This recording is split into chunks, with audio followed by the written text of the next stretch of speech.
नित्या शाश्वतो यम पुराणो न हन्यते हन्यमाने शरीरे। यहाँ विपश्चित का अर्थ क्या किया गया है बोलो? सर्वज्ञ होने के योग्य या सर्वज्ञता के योग्य। क्यों सर्वज्ञ कब होती है? वो मुक्त होने पर, बंधन के निवृत्ति होने पर वो सर्वज्ञ होती है। अभी तो सर्वज्ञता उसकी तुरोहित है ना, धर्मबोध ज्ञान तुरोहित है, तो इसलिए वो इस समय सर्वज्ञता जब तुरोहित है तब भी क्या है, वो सर्वज्ञ होने की योग्यता तो उसमें है, सर्वज्ञ होने की योग्यता। तो सर्वज्ञ होने के योग्य यह आत्मा न जायते उत्पन्न नहीं होती है और मरती नहीं है, मरती नहीं है। इतना हुआ था ना कल। अब देखना जो तत्व विवेचनी में नायम कुतस्थित ना बभू कश्चित को नहीं, कुतस्थित ना बभू कश्चित को एक साथ बताया था ना, एक साथ अर्थ किया था उसमें।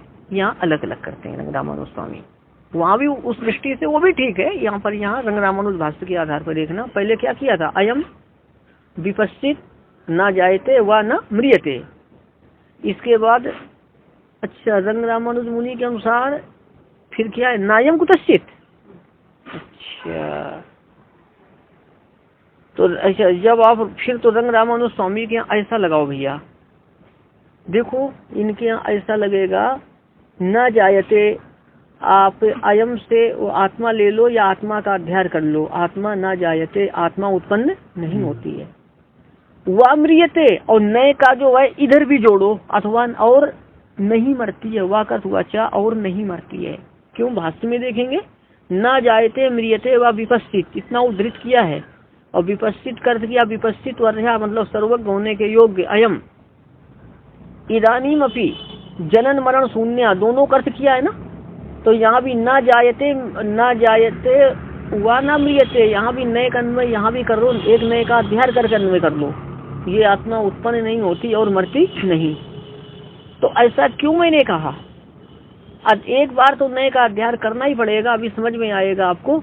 नायम कुतस्थित है ना, इसको भाष्य में देखेंगे, अयम का अर्थ ये आत्मा, कुतस्थित मतलब कस्मात चिद अपि उत्पादकात, यह आत्मा किसी भी उत्पादक से उत्पन्न नहीं हुई, किसी भी उत्पादक से उत्पन्न मतलब उत्पादक से शून्य। तो ये नायम वाला ना तो यहाँ आ रहा है ना, तो पहले एक ना का अध्ययन करके अर्थ लगाना पड़ेगा आपको, लग जाएगा, किसी उत्पादक से उत्पन्न नहीं हुई। अब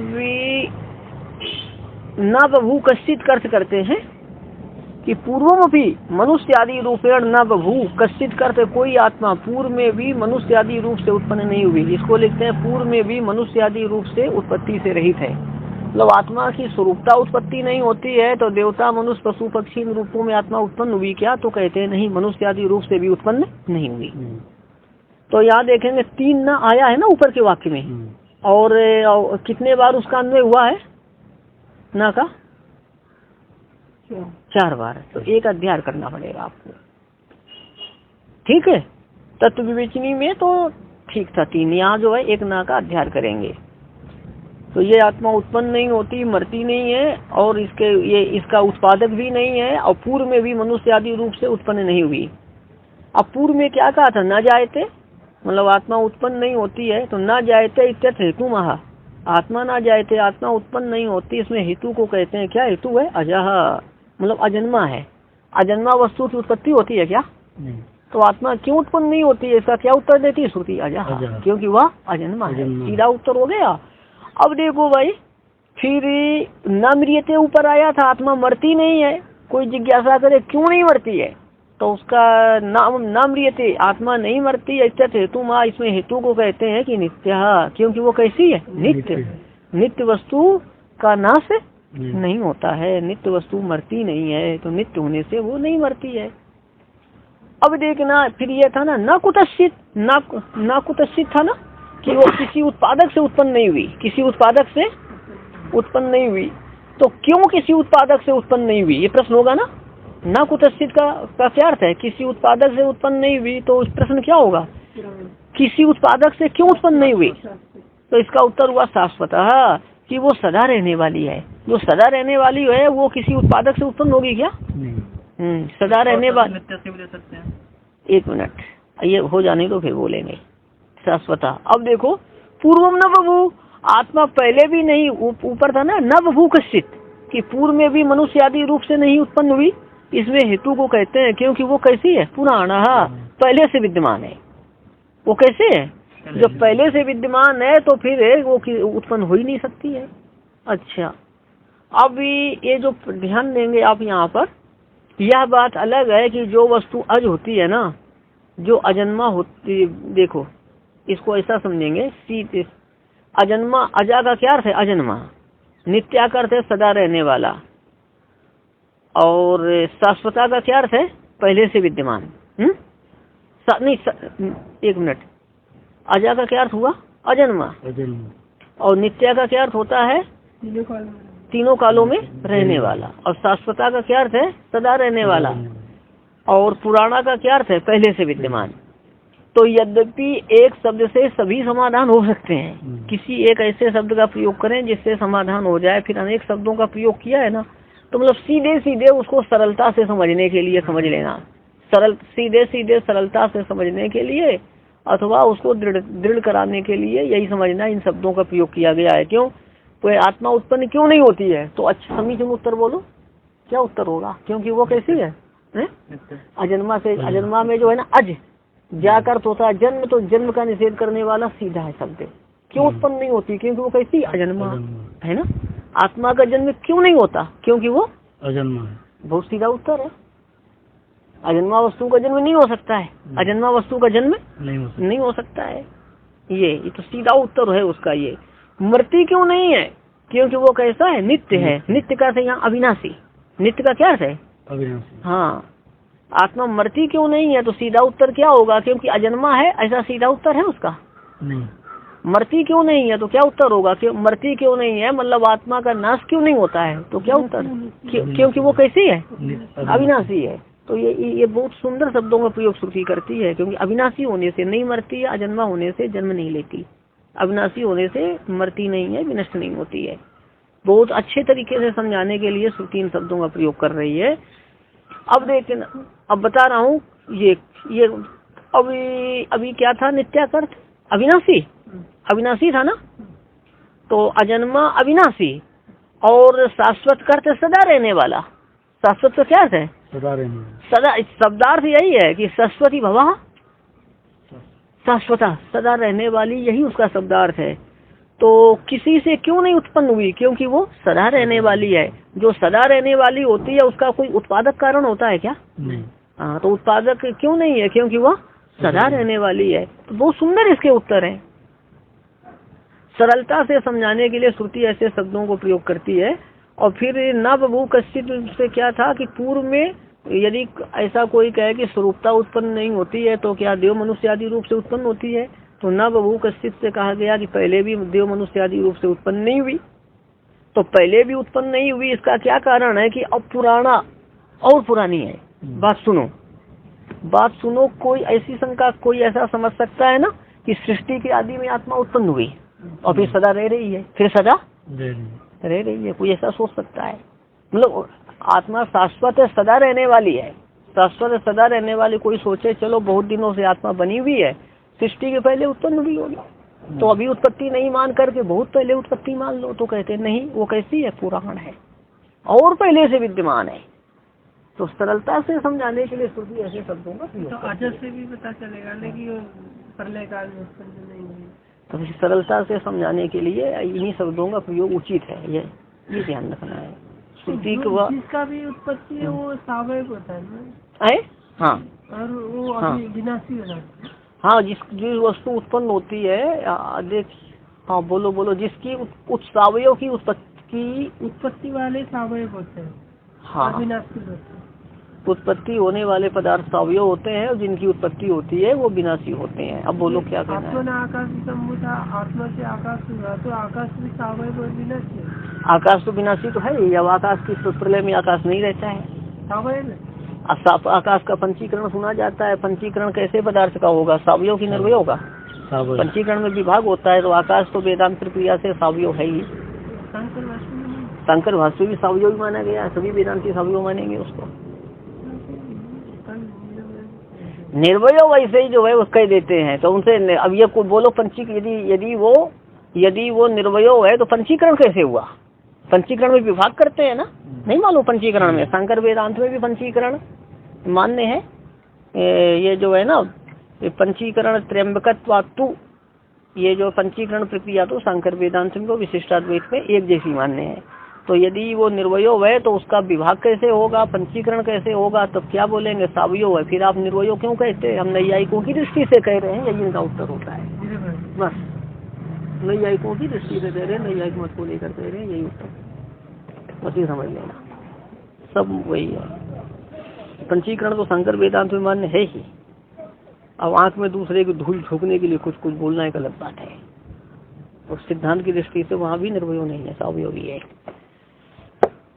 अच्छा, अब ध्यान देंगे। ननु कथम अस्य नित्यत्वम, शंका अस्य नित्यत्वम कथम, अस्य से क्या लेना है? आत्मना, कि आत्मा का नित्यत्व कैसे है? क्यों? आत्मा कहाँ रहती? शरीर के अंदर। तो शरीर के अंदर रहने वाली आत्मा जो है, तो शरीर के नाश से उसका नाश होगा, शरीर के नाश से उसके नाश प्राप्त होगा। किसका? आत्मा का।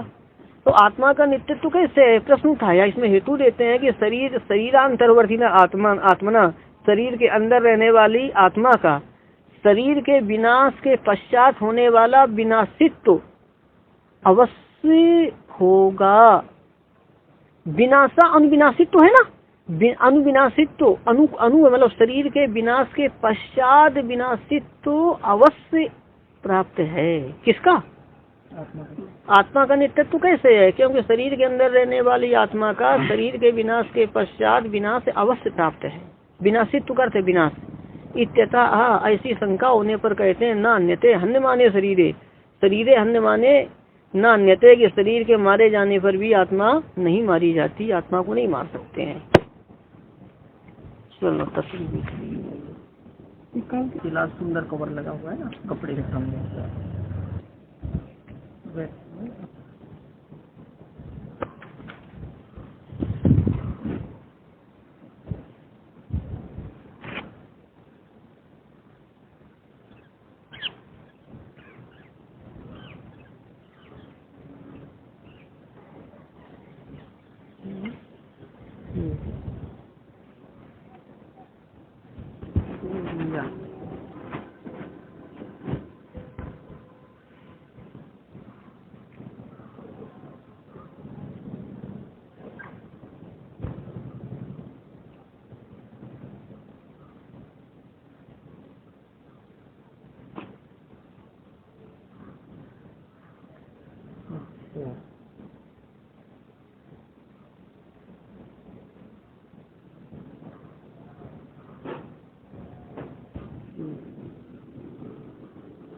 अस्य एक जीर्यति, अस्य जरिया मतलब देह की जरावस्था से या देह के जीर्ण होने से एक न जीर्यति, दहराकाश जीर्ण नहीं होता है। कौन जीर्ण नहीं होता है? दहराकाश जीर्ण नहीं होता है, ये बता रहे हैं।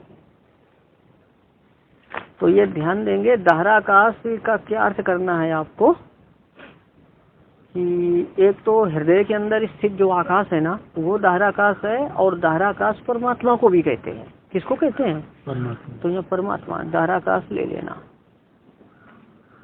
तो ये मतलब हुआ देह की जरा से दहराकाश, देह की जीर्णता से दहराकाश जीर्ण नहीं होता है। दहराकाश का अर्थ परमात्मा भी है, कि देह की जीर्णता से परमात्मा जीर्ण नहीं होता है। कौन सा परमात्मा? हृदय के अंदर स्थित, हृदय के अंदर, हाँ, वो जीर्ण नहीं होता है।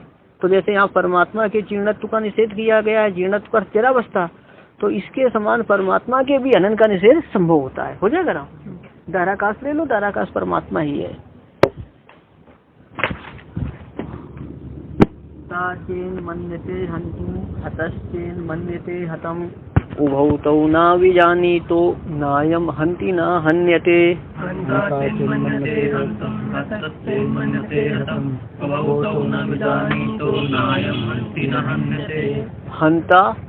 चेद मन्यते हन्तुम, हतः चेद मन्यते हतम, उभौ तौ न विजानीतः, न अयम हन्ति न हन्यते, न अयम हन्ति न हन्यते। चेद मन्यते, सूत्र क्या लगा यहाँ? चेन मन्यते में, हाँ हाँ ठीक है। हतश्चेन मन्यते, हताश्चेत में, हतश्चेत, हतश्चेन पहले,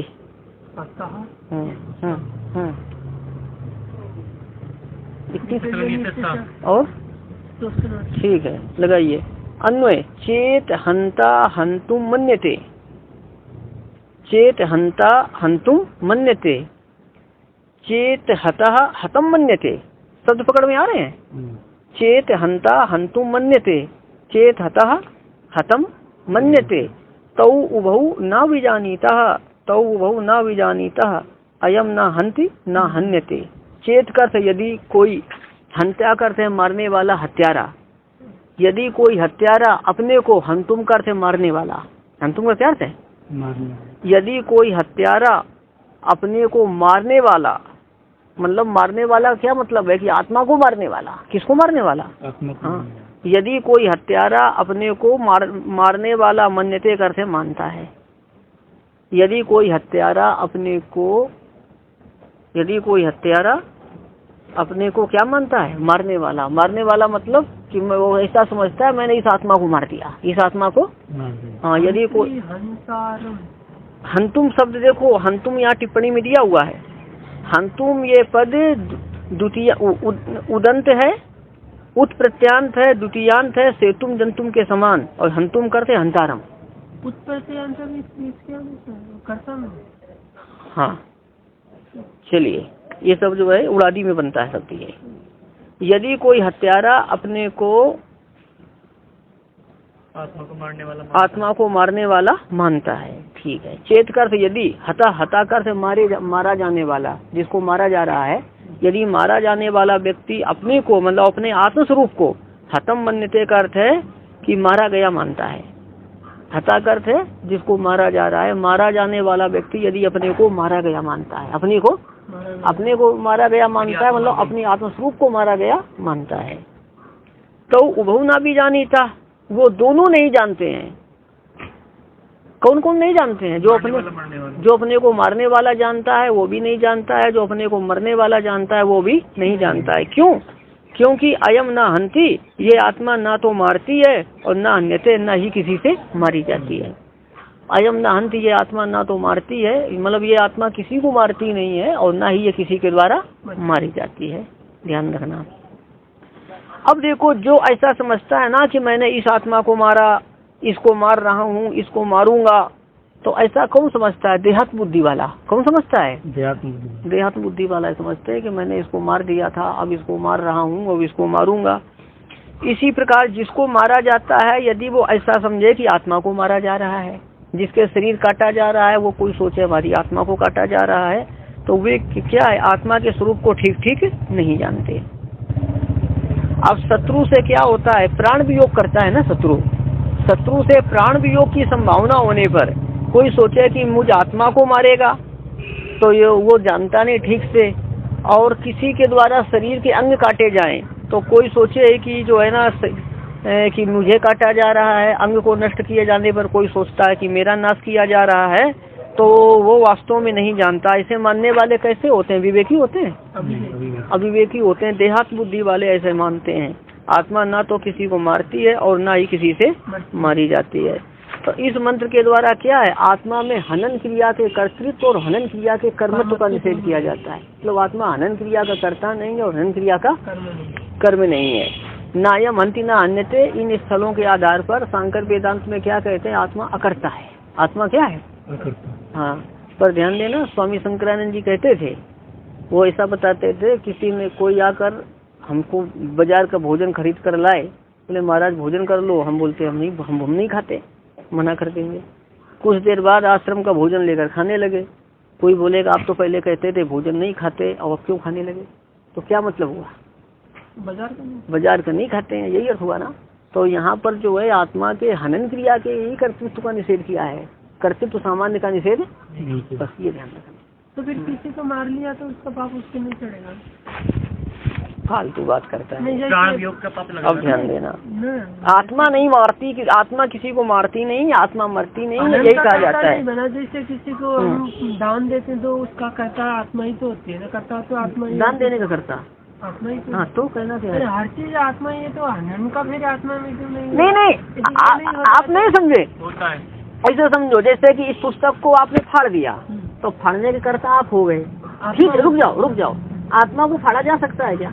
आत्मा तो नहीं तो फिर आत्मा के मारा ही नहीं जा सकता है, तो आत्मा के मारने का तो जाएगा, कहाँ पर कर्म आया? नहीं होगा, हनन का कर्म नहीं होगा, नहीं हनन का कर्ता हो जाएगा। जब हनन क्रिया ही नहीं होती है तो उसका हनन कर्तृत्व कैसे हो जाएगा? उसमें हनन कर्ता कैसे होगा? हनन तो हो जाएगा, वो शरीर को मार रहा है। आत्मा के हनन नहीं होता ये कहा जा रहा है। आत्मा का हनन नहीं बस होता यही है, है। मतलब आत्मा हनन का कर्म नहीं है, आत्मा हनन का कर्ता भी नहीं है करता तो है ना। जब हनन क्रिया ही नहीं होती है, जैसे कि आप कोई देवदत्त ऋषिकेश जाता है, देवदत्ता ऋषिकेश हम गच्छति, देवदत्त करता है ऋषिकेश कर्म है, तो गमन क्रिया होने से ही तो कर्ता कर्म हो रहा है, हैं? देवदत्ता पुस्तकम पठती, पठन क्रिया होने से ही तो कर्ता कर्म हो रहा है। क्रिया क्या है? कर्ता और कर्म का संबंध है। और यहाँ क्या है कि हनन क्रिया ही नहीं हो रही है, तो फिर कर्ता कर्म क्या होगा यहाँ पर? देवदत्तम गच्छति तो नहीं है ना, जैसे आत्मा आत्मा को मारती है, नहीं आत्मा मारती है, एक आत्मा दूसरी एक आत्मा दूसरे आत्मा को नहीं मारती, ये मतलब है कि नहीं है? शरीर को मार लाता है तो वो ध्यान देना, तो शरीर को यहाँ पर देव योग करना, पिटाई करना, इन कर्तृत्व का निषेध नहीं किया। हनन जो है ना, हनन आत्मा की हनन, आत्मा का हनन, आत्मा को क्या हनन कर्तृत्व, तो आत्मा का हनन कर्मत्व नहीं है, मतलब आत्मा में हनन कर्तृत्व हनन कर्मत्व नहीं है, यही कहते हैं। तो कर्तृत्व सामान्य का निषेध नहीं करते। कर्म परक हनन कर्तृत्व नहीं है, हनन कर्तृत्व तो है ना। तो हनन का मतलब ध्यान देना, जो ये आत्म कर्तृत्व क्या आत्म कर्मत्व परक है, हनन कर्तृत्व आत्मा में यही मतलब हनन कर्तृत्व तो है ना। अन्य कर्मों को लेकर, शरीर कर्मों को लेकर हनन कर्तृत्व हो जाए। हाँ तो बस मान लीजिए, लेकिन जो हनन का प्रसिद्ध, जो लोक प्रसिद्ध अर्थ है, उस अर्थ में हनन कर्तृत्व नहीं है, यही मतलब है। चलिए आगे देखेंगे, हो जाएगा। हाँ तो ये जानते नहीं, आत्मा ना तो मारती है और ना ही मरती है। यदि ऐसा दृढ़ निश्चय हो जाए ना, तो बहुत आनंद रहता है जीवन में, आदमी अभय हो जाता है अपने जीवन से। चिंताएं बनी रहती हैं, कहाँ जाएंगे, क्या पियेंगे, क्या खाएंगे, कैसे रहेंगे। अरे आत्मा कहाँ का, क्या जरूरत है? कपड़े कोई आत्मा पहनती है जिसके लिए इतना परेशान? आत्मा करती है क्या? शरीर के बिना मुक्ति नहीं मिलता है, तो शरीर में तो राख होनी है, रहेगी। तो ये मर गई तो आत्मा भी बंधन बनी रहेगी। शरीर देखिए, शरीर का साधन है भगवत प्राप्ति का, एक जीवन यात्रा का साधन शरीर है। साधन को साधन की दृष्टि से देखना है, साध्य की दृष्टि से नहीं देखना है, बस इतना मतलब है। गाड़ी में डीजल पेट्रोल देकर काम चलाते हैं, इसको डीजल पेट्रोल कुछ देते रहिए काम चलाने के लिए, बाकी इसमें राग नहीं करना है। साधन है, साधन छूटेगा एक दिन, बस।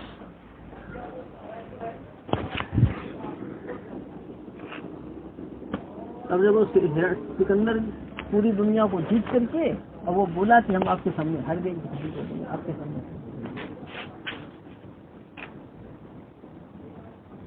उसमें है ना।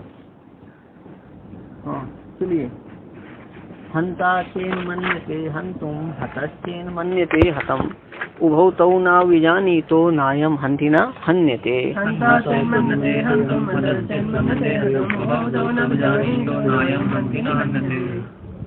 तो तदेव उपाद्यति, उसका ही प्रतिपादन करते हैं। पूर्व मंत्र में जो आया ना, न अन्यते, हन्य माने शरीर है, इसका ही, इस अर्थ का ही पुनः प्रतिपादन करते हैं दृढ़ता के लिए।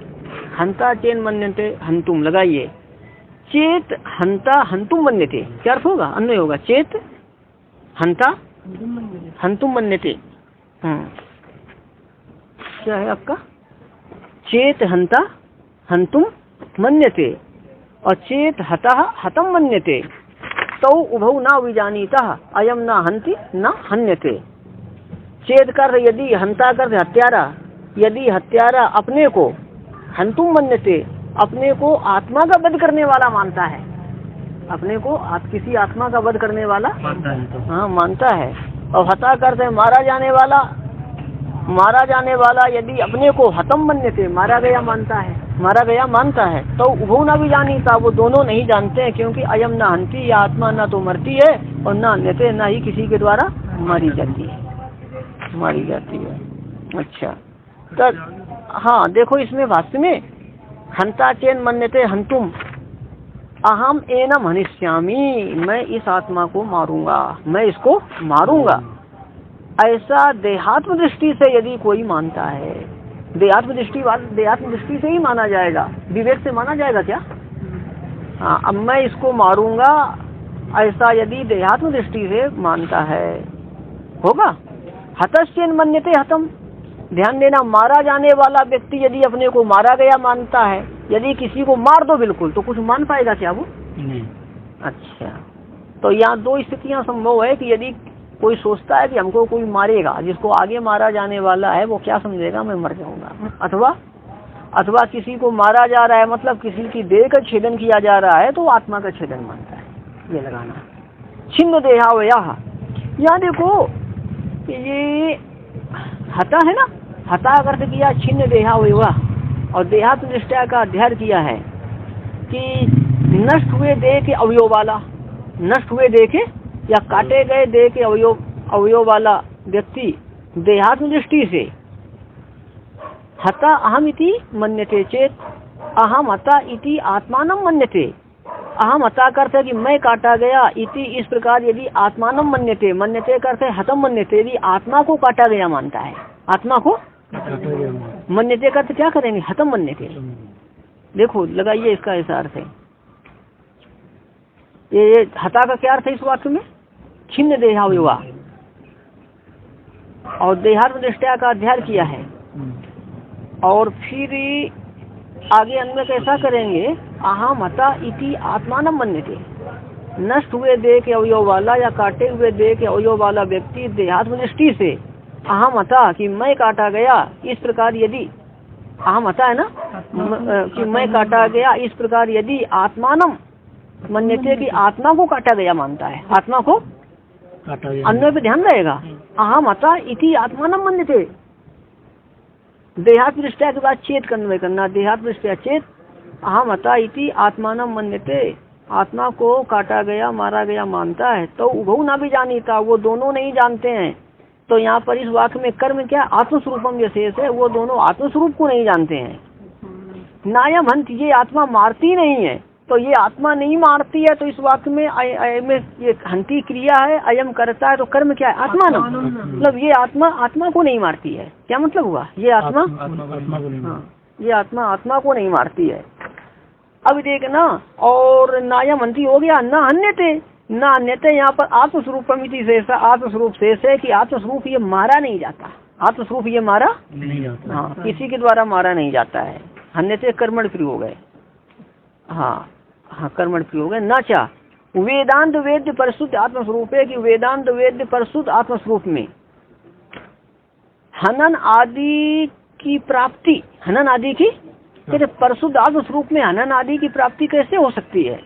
हनन आदि की प्राप्ति, हनन लेना है ना, तो हनन ठीक है, हनन, और फिर ये आदि से वो दूसरे जो वेदांत तत्वत्रयम में आए है ना, उसका क्लेदन, उसको भिगाना, गीला करना, वो सब आ जाएगा। उपलब्ध देखना कि वेदांत वेद परिशुद्ध आत्मस्वरूप में हनन आदि की प्राप्ति तथा हनन आदि की प्राप्ति पूर्वक निषेध कैसे संभव है, निषेध कैसे संभव है। बात है समझ में कि देखो प्राप्ति होने पर ही निषेध किया जाता है, तो आत्मा के हनन की प्राप्ति कैसे है और प्राप्ति पूर्वक निषेध कैसे है। बात है समझ में कि वेदांत वेद परिशुद्ध आत्मस्वरूप में हनन आदि की प्राप्ति तथा उस प्राप्ति पूर्वक निषेध कैसे है।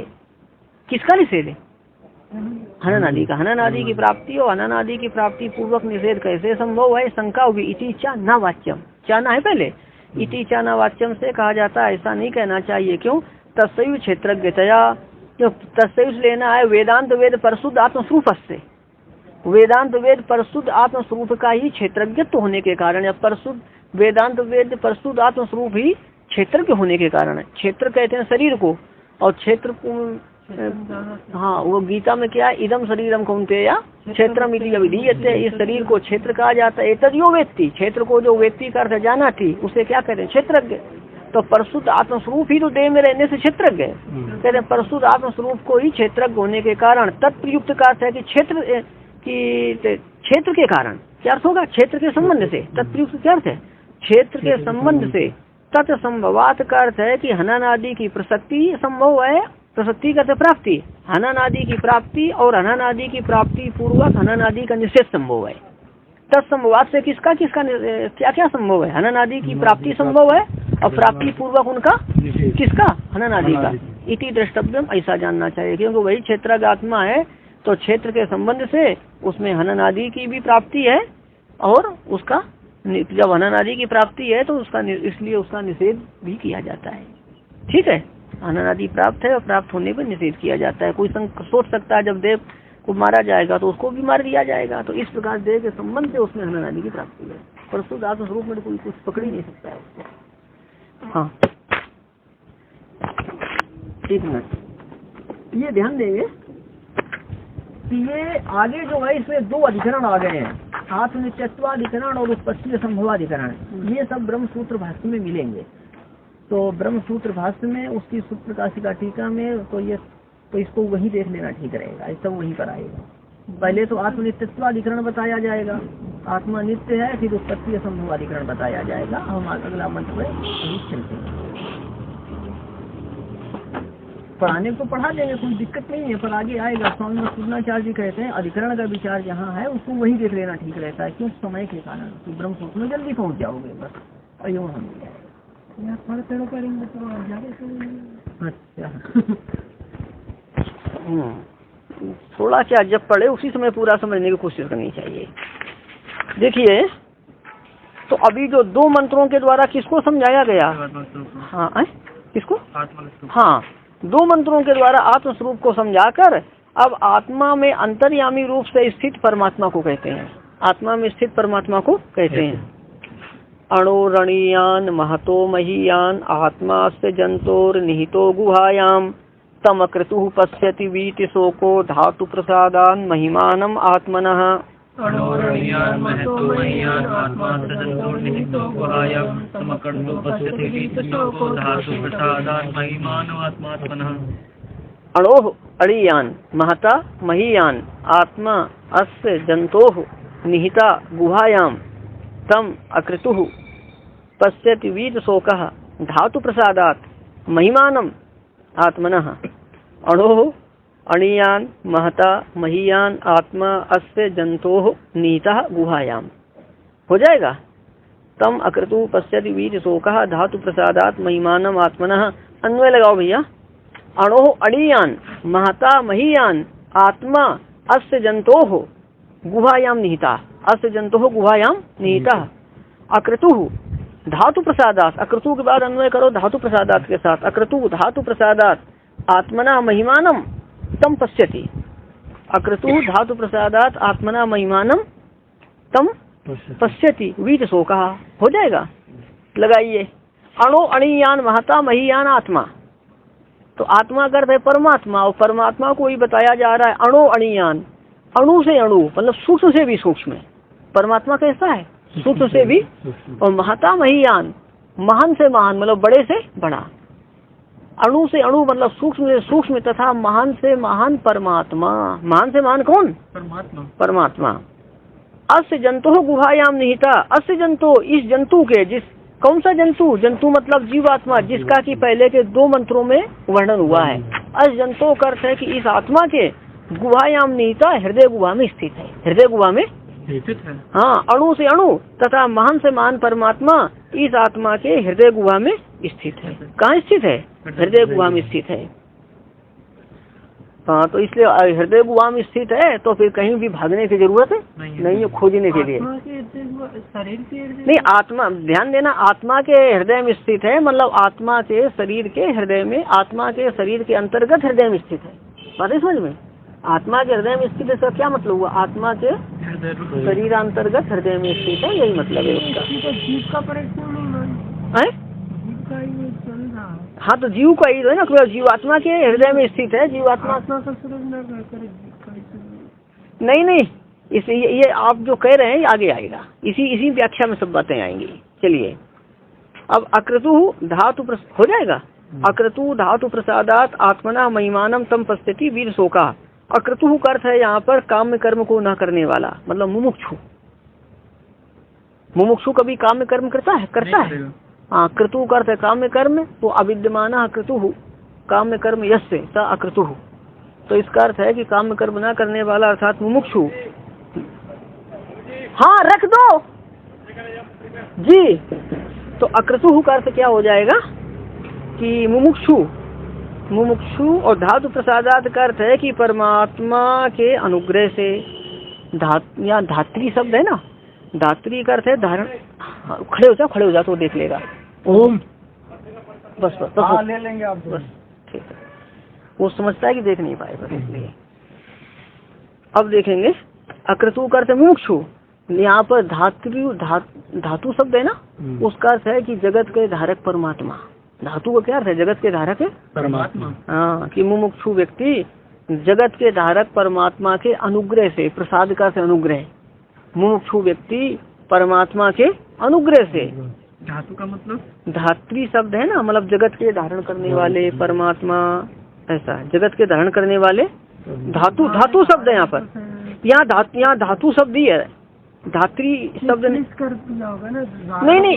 वो नहीं, हम जो बता रहे हैं वो सुनना, यहाँ धातु शब्द ही है, वो भी धारण करने अर्थ में है। और त्रिच वाला पाठांतर है कि जब धातु व्यस्त उस पर जब आपका त्रिच प्रत्यांत मान करके पाठांतर एक है, यहाँ पर धातु प्रसादात, धातु ये उदन थी है। ये क्या प्रसादात? नहीं, वो एक गलत अशुद्ध पाठ है, ठीक कर लेना। प्रसादात दो त्रिच प्रत्यांत मानने पर पाठांतर है धातु प्रसादात, और वहाँ पर वो क्या है, उकारांत ही है शब्द। तो अब देखना कि अक्रतु करते मुमुक्षु व्यक्ति, धातु प्रसादात करते परमात्मा के अनुग्रह से, आत्मना का अर्थ है कि अपनी आत्मा के, मतलब प्रत्येक आत्मा के, और महिमानम का अर्थ है कि महिमा को करने वाले, प्रत्येक आत्मा के महिमा को करने वाले कौन? तम करते परमात्मा को, उपस्थिति करते साक्षात्कार करता है। मुमुक्षु व्यक्ति परमात्मा के अनुग्रह से, परमात्मा के अनुग्रह से क्या करता है? साक्षात्कार। क्या करता है? किसका साक्षात्कार? परमात्मा का। वो कैसे परमात्मा है? आत्मना महिमानम, मतलब अपनी आत्म स्वरूप, अपनी आत्मा के महिमा को करने वाले, अपनी आत्मा के हाँ, परमात्मा के अनुग्रह से। परमात्मा के अनुग्रह से क्या होता है बोलो? साक्षात्कार। किसका? परमात्मा का। किसका? परमात्मा का साक्षात्कार परमात्मा के ही अनुग्रह से होता है। और वो परमात्मा कैसे हैं? आत्मना महिमानम, अपनी आत्मा के महिमा को करने वाले। कैसे वो? अपनी आत्मा के महिमा को करने वाले। तम पश्यति करते परमात्मा पश्यति, तम से लेना है जो ऊपर अणो अणियान महता महियान आत्मा जो कहा गया है, कि परमात्मा के अनुग्रह से अपनी आत्मा के महिमा को करने वाले परमात्मा का साक्षात्कार करता है। वो परमात्मा कैसे हैं बोलो? आत्मा की महिमा को करने वाले। तो आत्मा की महिमा क्या है? अपहत पापत्वादी गुणों का आविर्भाव रूप तथा सर्वज्ञता का आविर्भाव रूप। किसका? सर्वज्ञता का आविर्भाव रूप और अपात पापत्वादी गुणों का आविर्भाव रूप। तो सर्वज्ञता के आविर्भाव को करने वाले तथा अपात पापत्वादी गुणों का आविर्भाव को करने वाले कौन है? हाँ, तो आत्मा की ये महिमा है और महिमा को करने वाले परमात्मा है। तो उन परमात्मा का जब साक्षात्कार करता है, वीत शोका का अर्थ है कि तब शोक रहित हो जाता है, शोक रहित हो जाता है। यहाँ सुनिए कि परमात्मा व्यापक है, विभू है, और विभू होने पर भी वो स्थूल नहीं है। लोक में देखा जाता है जो बड़ी वस्तु होती है वो कैसी होती है? स्थूल होती है। तो परमात्मा बड़ा होने पर और व्यापक होने पर भी वो स्थूल नहीं है। इस बात को द्योतित करने के लिए श्रुति क्या कहती है? अणो अणियान। क्या कहती है? हाँ, अणो अणियान क्यों कहती है? यदि अणो अणियान ना कहे श्रुति, केवल महतो महियान कहे, तो लोग क्या सोचेंगे? परमात्मा बहुत बड़ा है तो स्थूल है, बहुत बड़ा है तो हाँ। अब सुनिए यहाँ पर आप कि श्रुति ये अणु अणियान कहती है ना, तो अणु परिमाण होने से अणु अणियान कहती है क्या? नहीं। क्यों? अणु परिमाण किसका है? आत्मा का। हाँ, आत्मा का ना, जीवात्मा का, प्रत्येक आत्मा का, आत्मा का अणु परिमाण है। तो अणु परिमाण होने से यह श्रुति परमात्मा को अणु अणियान नहीं कहती है, अणु अणियान नहीं कहती, बल्कि अत्यंत सूक्ष्म होने से अणु अणियान कहती है। अत्यंत सूक्ष्म यह श्रुति परमात्मा को अणु अणियान कहती है, पर अणु परिमाण होने से अणु अणियान कहती है, अथवा अत्यंत सूक्ष्म होने से अणु अणियान कहती है। अत्यंत सूक्ष्म, हाँ, अत्यंत सूक्ष्म है। इसीलिए तो क्या है कि सूक्ष्म आत्मा में भी व्याप्त होकर परमात्मा रहता है। सूक्ष्म आत्मा में भी, तो सूक्ष्म आत्मा में भी व्याप्त होकर कौन वस्तु रह सकती है जो उससे ज्यादा सूक्ष्म हो? तभी अणु अणियान कह रही है। ध्यान देना, यदि श्रुति केवल महतो महियान ही कहती तो कोई सोचता कि परमात्मा महान है, तो उसके स्थूलत्व की शंका होती है। परमात्मा की स्थूलत्व की संख्या कब होती है? महतो महियान कहने से। तो उस शंका के निराकरण के लिए श्रुति क्या कहती? अणु अणियान, है ना, मतलब वो रुक जाओ, अणु अणियान कहती, मतलब महान से महान होने पर भी वो सूक्ष्म सूक्ष्म है। बड़ा भी रुक जाओ, यदि केवल अणु अणियान ही कहा जाता, क्या कहा जाता?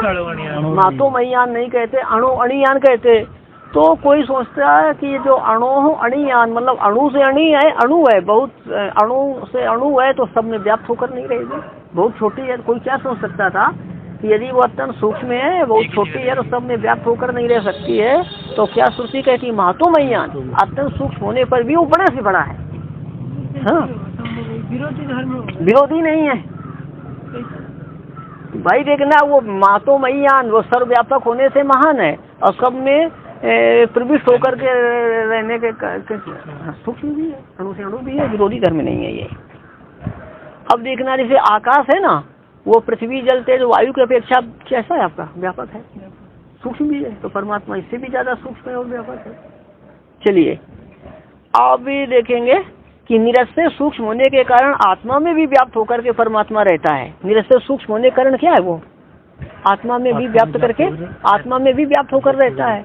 और महान से महान होने के कारण क्या है, आकाश आदि को भी व्याप्त करके रहता है, आकाश आदि को भी व्याप्त करके, महान से महान होने के कारण आकाश आदि को भी व्याप्त करके रहता है। अणु से अणु होने के कारण आत्मा में भी प्रवेश करके रहता है। चलिए एक छंदों की श्रुति दी हुई है टीका में, उसको देखेंगे कि परमात्मा से सूक्ष्म कोई वस्तु नहीं है और परमात्मा से महान भी कोई नहीं है। सबसे सूक्ष्म कौन है और सबसे महान कौन है, परमात्मा। सबसे सूक्ष्म भी वही है, सबसे बड़ा भी वही है। देखो छांदोक श्रुति देखेंगे, एष मां आत्मा अंतर हृदय अणियान ब्रीहिर्वा यवाद वा सरसपाद वा, यहाँ लगाना ऐसा इसका श्रुति को वर्ष को आप लगाइए।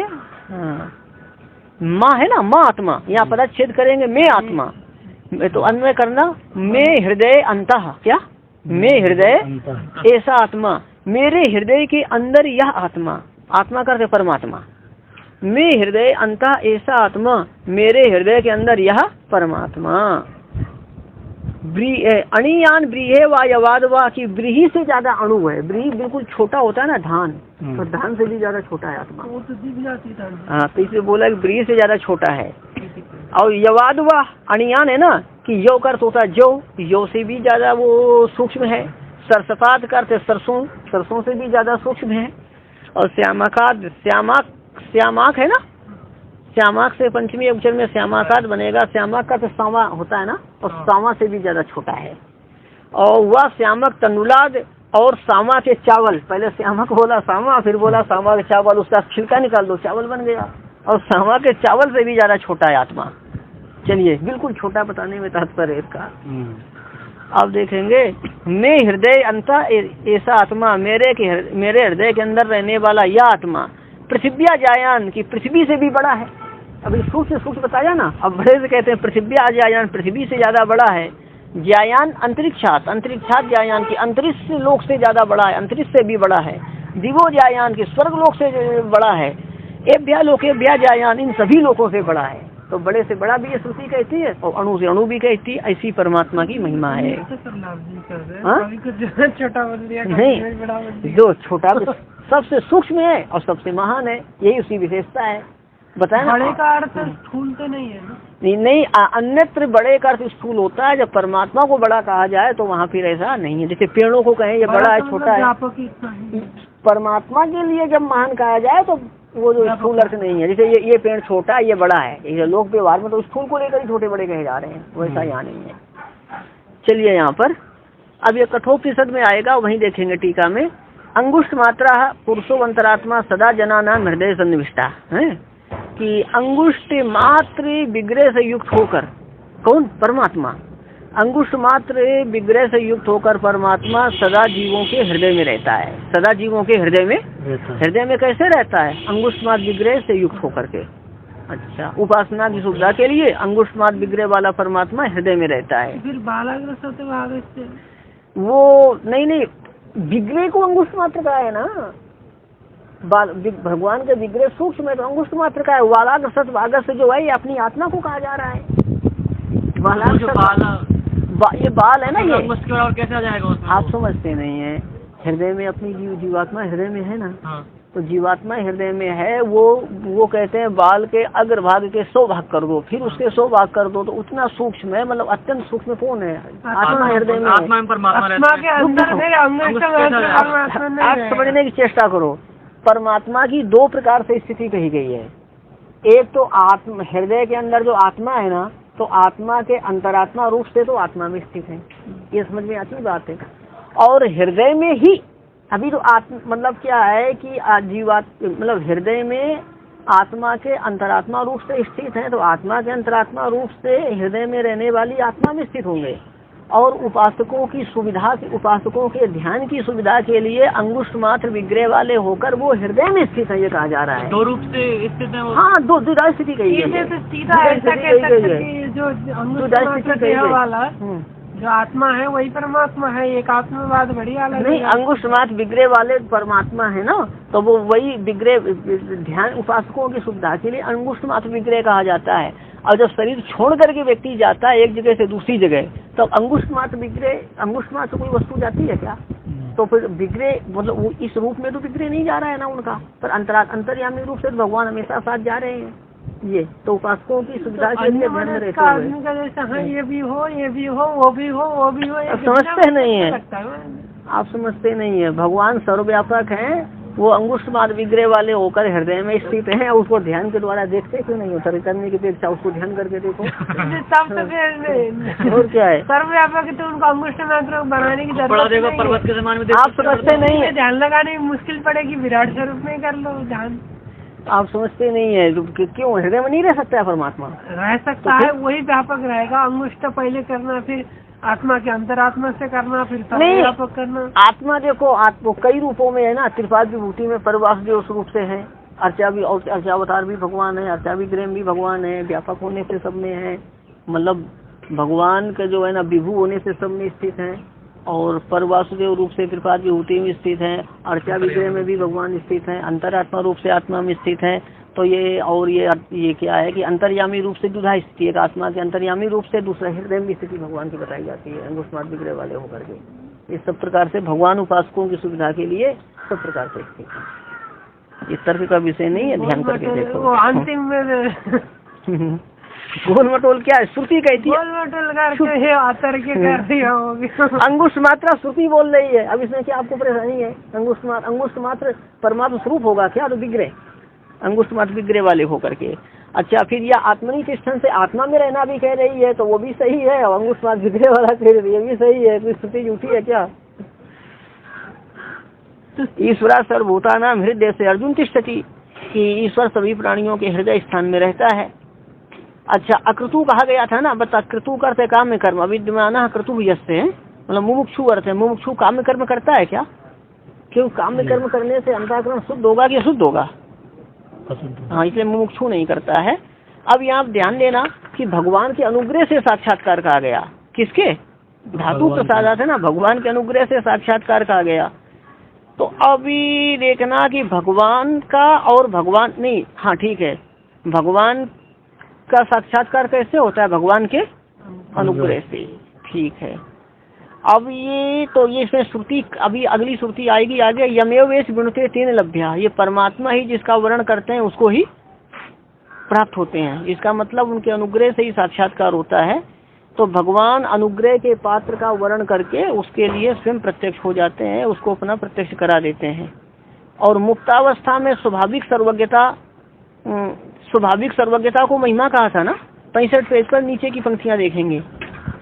मुक्तावस्था में जीव की स्वाभाविक सर्वज्ञता को करना, जीव मुक्तावस्था में जीव की स्वाभाविक सर्वज्ञता को आविर्भूत करना और अपह पापमत्वादी गुणों को आविर्भूत करना क्या है? परमात्मा की महिमा है। अघटित घटना सामर्थ्य भी उनकी क्या है? महिमा है। अघटित घटना सामर्थ्य कहते हैं अघटित घटना, अघटित कार्य, मतलब जो कार्य किसी से संभव नहीं होता उस कार्य को क्या कहते हैं? अघटित घटना। और उसको भी करने का सामर्थ्य भगवान में है। अणु से अणु होना और महान से महान होना भी उनकी महिमा है, मतलब संपूर्ण विशेषताएं उनकी महिमा है। और जब क्या है, जीवात्मा भगवान का साक्षात्कार करता है तब शोक से रहित हो जाता है।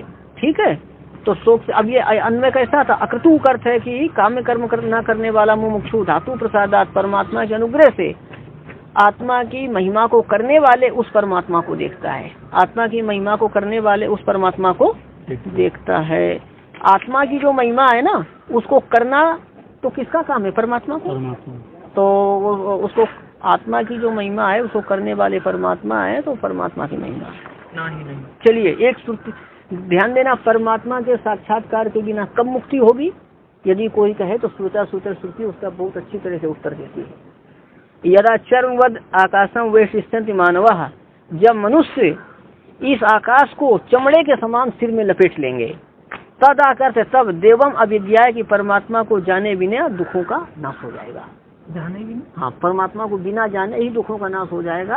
आकाश को बांध दो। हाँ, बिना मतलब परमात्मा के साक्षात्कार के बिना ही दुख समाप्त हो जाएंगे, मुक्त हो जाएगा सब समझ लेना। तब तो फिर परमात्मा साक्षात्कार करने की जरूरत नहीं। हाँ, पहले बांध दो आकाश को, कैसे बांध तो दो? अभी से बनी हुई है, कौन सी बात? आकाश वैशिष्यम थी, वो लपेटने अर्थ में है, लपेटने अर्थ में है कि जब चमड़े कि जब मनुष्य चमड़े के समान आकाश को, ऐसे चमड़े को लपेटते हैं ना, चमड़े के समान आकाश को सिर में लपेट लेंगे, तब परमात्मा को जाने बिना मुक्ति हो जाएगी। इसका क्या मतलब हुआ कि ज्ञान के बिना मुक्ति नहीं है, यही परमात्मा दर्शन से बिना कोई मुक्ति नहीं है, ऐसा कहते हैं। ओम पूर्णमदः पूर्णमिदं पूर्णात् पूर्णमुदच्यते पूर्णस्य पूर्णमादाय पूर्णमेवावशिष्यते। अब बोलो इसको देखें हम लोग कि क्या करें जो फाइल आपने दी है, कल तो 2 घंटे की 2 फाइल दी।